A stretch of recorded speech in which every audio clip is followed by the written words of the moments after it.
I'm Sarah Barrios, and I'm hanging out with Rob on Front Row Live.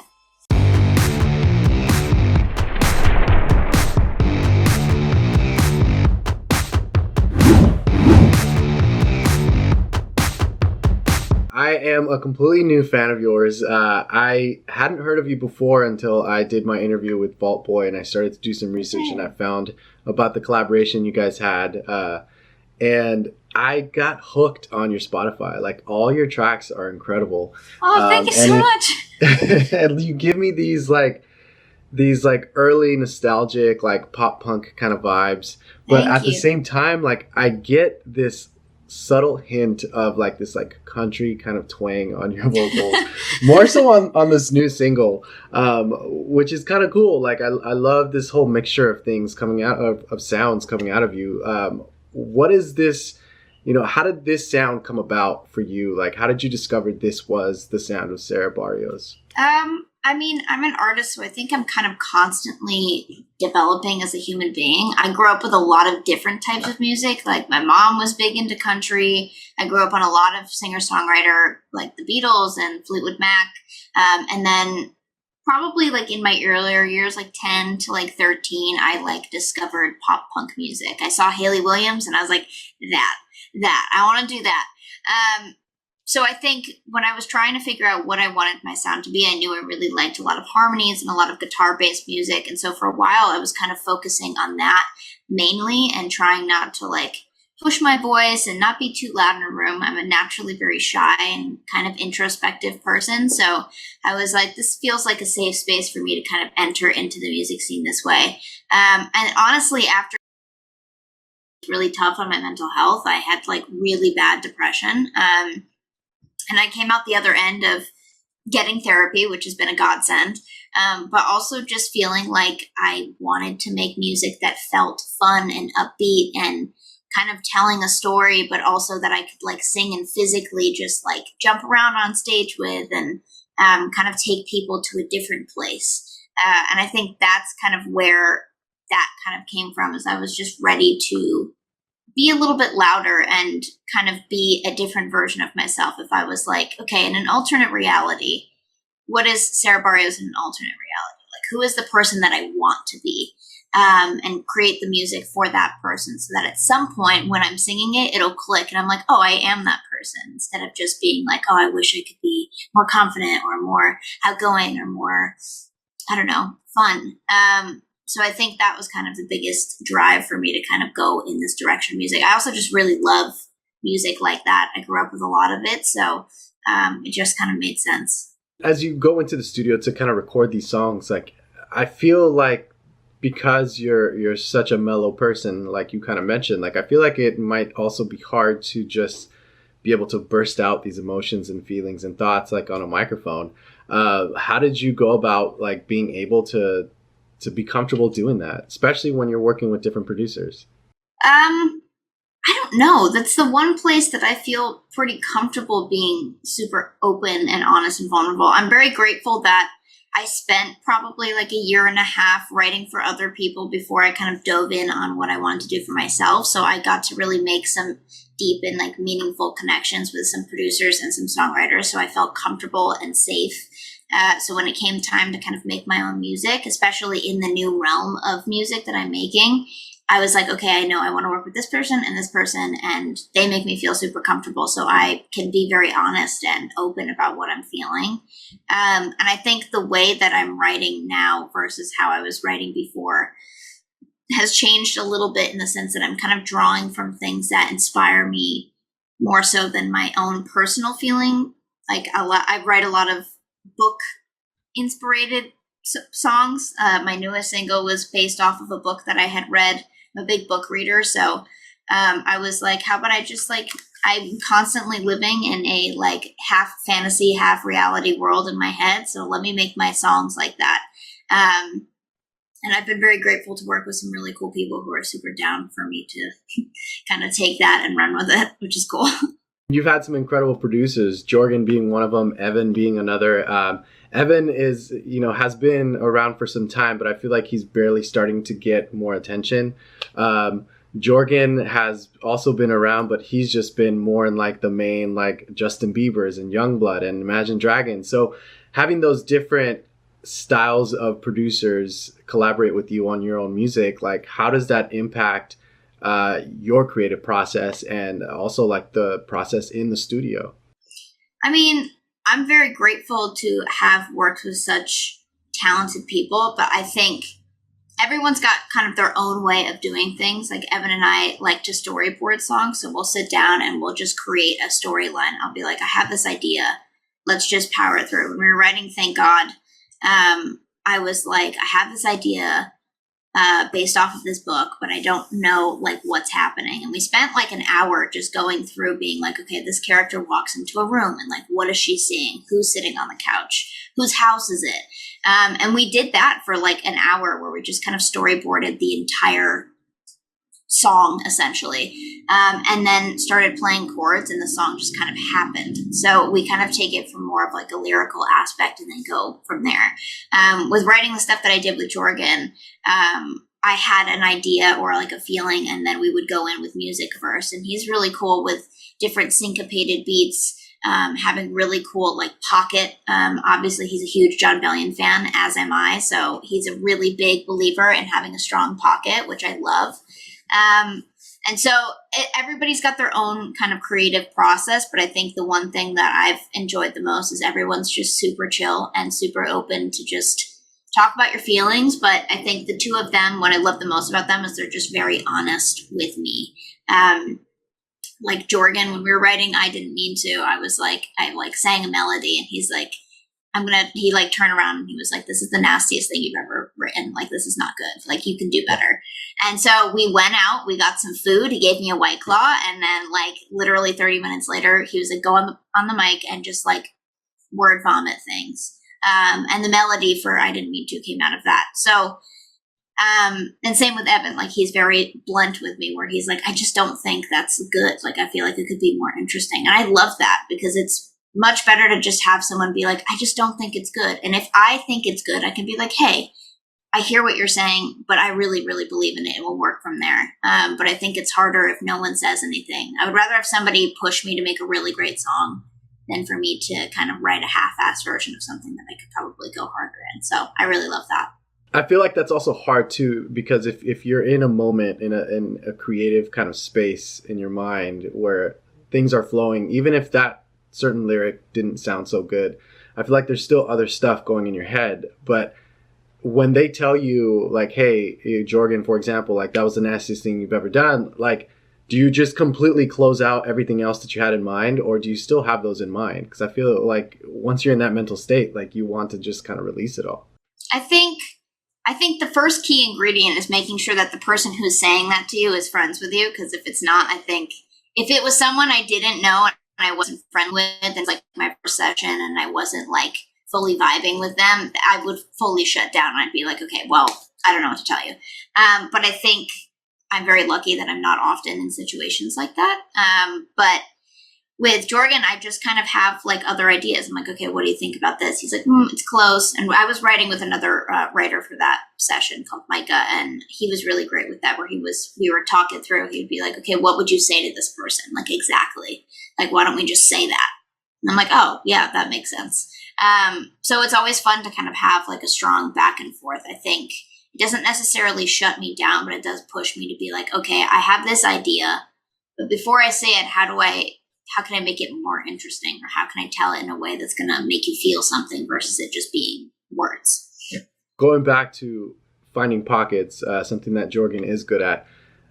When you listen to your song, I Hate Everyone, there's so many pockets throughout that song. So for you during that creative process, how did you figure out where these vocals were going to hit? And, how did you figure out the cadence of the song as a whole? Yeah, this song, I Hate Everyone, was a really interesting one because I had written it already via the TikTok, kind of like acoustically. It was just a vocal and a guitar, so I really hadn't done any production. And usually when I write songs, I'm writing with a producer, so the production and the writing kind of happens at the same time. With this one, the song was already done, but there was zero production, which means I had to kind of build scenario around it sonically. And I'm very lucky to have worked with Evan because we kind of read each other's minds where you don't really have to say anything and he just kind of gets it. But we went in, we did the song so quickly. We went in and like did the production in 24 hours. And he's a beast for doing that. But it was just kind of like focusing on like having it be more upbeat. I think we bumped the BPM a little bit so that it felt like it was moving a little bit more. Giving it just like moments to stop. And just, I'm a big believer in trying to have the music separately from the lyrics make you feel something. Like if you listen to the entire instrumentation of the song, you should still get a similar feeling as if you listen to just the lyrics of the song. I think that's something that I really love about music. So I try to incorporate that together. So I was like, okay, like if I'm talking about hating everyone and being nervous, like I want to have some stops before I like say things, or like I want to pick up here or slow down or like build up. I want the verses to be a little bit more spacious so that that chorus can be like that, aha, more like I hate everyone but you. This is such a crazy feeling. And Evan was really great in kind of like helping to craft that as well. We worked really well together. So that was really good. For that song in particular, before I checked the credits to see who was the producer on this track, I was already thinking that it might have been Tim Pagnotta from Sugar Cult. Oh, sick. Just because he has that, I mean, when you listen to stuff that he's produced and also when you listen to like Sugar Cult, it kind of gives me that similar kind of vibe of like that you're listening to the song, but that song needs the lyrics and the lyrics need that, you know, the song as well. So in saying that, since this wasn't Tim Pagnotta, I would love to put it out in the air to see like what you and Tim could come together. I'm super down. Together, just because I feel like that would be such a sick collaboration. Great, I'm super down. Now you have other songs on here that I was seriously like obsessing over. Help with Rence was another one. Hey, thank you. Rence is an artist that like I got to debut like right when he had signed to Epic, and like an artist that like I'm still so excited to see him like grow and build in the music world. So seeing this collaboration between the two of you like really got me excited. Like, what was that vibe like between the two of you? And were you guys also able to be in the same studio while you guys were making it happen? This was unfortunately one of the ones where we weren't able to be in the studio. I had written the song with Joygan and Boy Matthews, honestly, a while ago. We had done it in a camp for another artist. The artist didn't take it, and I felt like pretty connected to it. And I was like, hey, can I have this song? And everybody was really nice. And they're like, yeah, sure, have it. But you know, the whole conversation around the song was talking about asking for help, and that it was okay to ask for help, and that, you know, you have friends for a reason. Leaning on them is a little bit important. And it didn't feel right to do the song by myself if the whole point of it was to talk about reaching out for help. So I said I wanted to do a collaboration, find somebody we could collab with, and Rence was on the list, and he was the first one to respond. And when he sent back his verse, I didn't even know he was going to write a verse. I thought he was just going to record his vocal. He sent back a new verse completely, and I was like, oh my God, I love this. Like, what is better than having somebody just like completely bare their soul on your song and feel comfortable enough to do so? I was extremely honored to the fact that he did that. So, and also it sounded really good. So that's also very tight. But that was amazing. So we ended up finishing the song without meeting each other. And then we were able to meet together when we filmed the music video. I had a few different musical ideas, like music video ideas for that, but I figured I would call him and just kind of see if he wanted to be in it, and also if he wanted to help kind of like create the storyline for it. And we came up with the storyline for the music video, and then, you know, directed it and made it happen. So it was like an absolutely amazing experience. I love the song so much. It's something that I find a lot of people really connect to, is that feeling of wanting to ask for help, but not wanting to be a burden, or, you know, thinking it's just like a weird thing of like, well, my friends ask me for help, but I don't ask them. Like, I don't need it, or this and that. And I think now more than ever, like asking each other for help and leaning on your friends, like you can do it yourself, but it's a lot more enjoyable to have other people around you to carry the weight. And kind of breaking down the stigma around mental health and needing help. And he was a great person to do it with. So I'm very lucky that we got to make that together. I loved how it like fully came out, and going back to what you said earlier, that 2020 was such a difficult year for you as far as mental health goes. I feel like at the same time, like even though it was such a difficult year, I feel like it also helped everyone be able to open up about these conversations that are like frowned upon. So now that you kind of went through that process and you experienced something like this with Rents and you're creating more music, like do you feel like this kind of topic is something that's just easier to kind of relate or relay out to your audience now? I think so. I mean, I think I've always been pretty open with how my mental health has gone, and I think being open and honest is probably the best way to connect with other people, at least for me, especially during 2020. Like when I was getting on Zoom calls to do sessions with people, I think we would take like an hour to 2 hours where everyone would just like talk about their feelings because people needed to. We like needed each other. So I think talking about mental health hasn't necessarily gotten easier for me. I think it's kind of always been something that's been easy for me to communicate, but I think it's been more of a two-way street than it usually has been. Usually I'm very open about my feelings and people are like, yeah, I relate. Okay.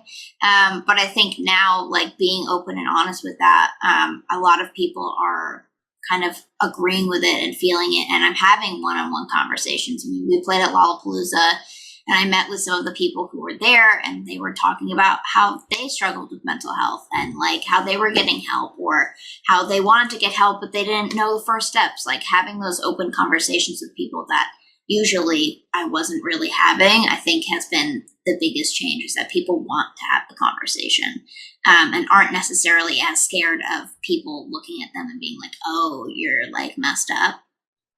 Cool. Now it's kind of more of just like, hey, like I have things that I'm struggling with, and you have things that you're struggling with. Like, how do you handle yours and how do I handle mine? And maybe we can learn something from each other. And I think that's been a really interesting kind of growth that I've seen in people, which is nice. I'm sure for the songwriting too, it leads you to open up more. And I don't know, I feel like that vulnerability level just got like went up a whole new bar. Now, for me, like as I mentioned earlier, the first time I heard about your music, or I heard your music, was because of that Vault Boy collaboration with Eric Nam, and it's so cool because like that was my first impression. So I was like, okay, cool. She has this like awesome voice. Like I love this like love story going back and forth between you and Eric Nam. And then I listened to all your other stuff and I was like, holy shit, she's like a punk rock chick as well. Like this is So talk to me about like, you know, going into the studio and creating Have We Met Before? And like, I mean, I'm sure that was, it's a different dynamic from when we listened to your other music. So how different was that when you were in the writing process for that one? I mean, I take everything. I like to write songs like books because I'm so obsessed with book reading. I really am deeply focused on storyline and storytelling and creating a song that like when you listen to it, you immediately have like a visual in your head. Like you know exactly like what the characters look like, where they are, like the coffee shop that they're in. Someone somewhere, everyone has a different, I know the coffee shop that I wrote the song about, but I'm sure Vault Boy has a completely different coffee shop in his head. So I really like to write songs that kind of create a visual for the listener, like I get from when I'm reading a book and I'm like, oh, I can see all the things. With that one, it was, I think, mine and Vault Boy's like second Zoom session. We had like barely written together, but I had the title and I was like, I have this idea. I know what I want the characters to do. Like I want it to feel like this kind of long lost, like centuries past love where they've kind of met each other in every storyline and just seem to keep finding each other. But I don't know how to say it in a way that makes sense. And Vault Boy, as the incredible lyricist he is, he was like, oh, you should just say it. And I'm like, cool, I love that. And so we kind of tried to write it in like a POV style where it was like you're literally watching them kind of create this moment with each other in different places, which was super fun. We like kind of mapped out like what it would look like, what our characters were doing. Like if I was sitting at a table and the other person was on the other side, like what would we personally be doing? and kind of created the story around that. So it was a vocal and a piano demo for a while. And then we brought it to Hampus, who has done a good chunk of my music up until the last 2 singles, who is in Sweden. And I was like, I don't need this to sound crazy, but I do want it to sound like it could be in a movie.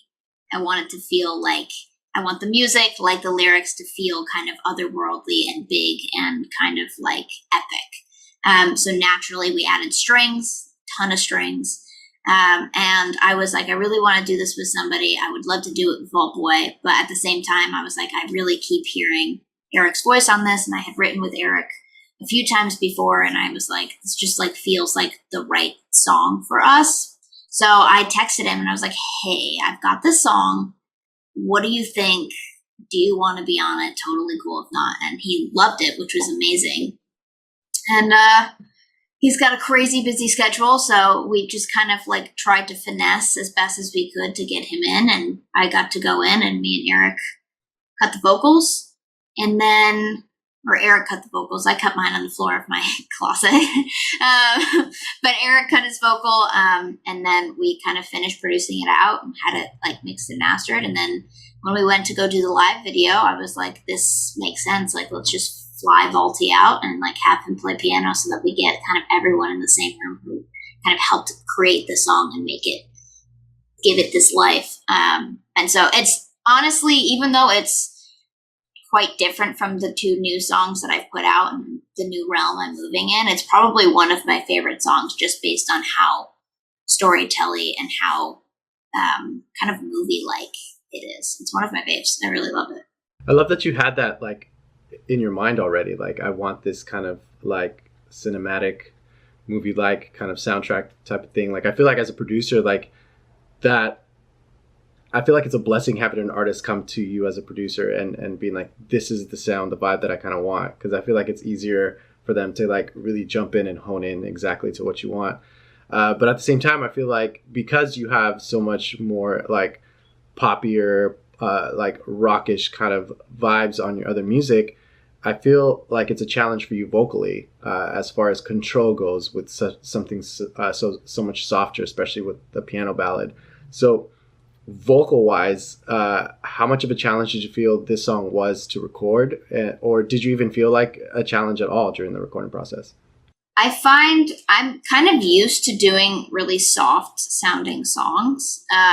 And like I grew up really like listening to the Civil War is pretty heavy, and they work a lot with dynamics and harmony. And something I really love about doing kind of softer ballad type songs is that I get to play with dynamics a ton in the vocal. And that's something that I really love because I think it gives weight on certain words that kind of make it feel a little bit more kind of tugging at the heartstrings.